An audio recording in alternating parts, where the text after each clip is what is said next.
Hey everyone, and welcome back to the channel. If you're someone who finds the text in WhatsApp too small or maybe too large, and you're wondering how to adjust it, you're in the right place.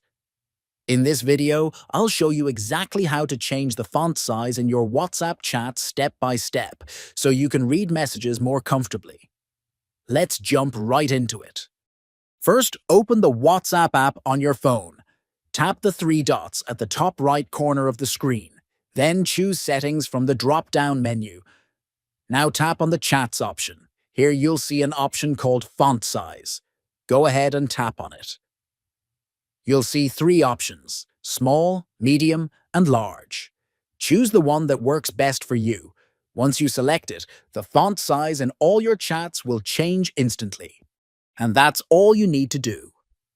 Changing the font size in WhatsApp is a quick and easy way to improve your reading experience. Whether you need bigger text or prefer more messages on one screen with smaller text, it's completely up to you. If you found this video helpful, make sure to give it a like and subscribe to the channel for more tech tips and tutorials.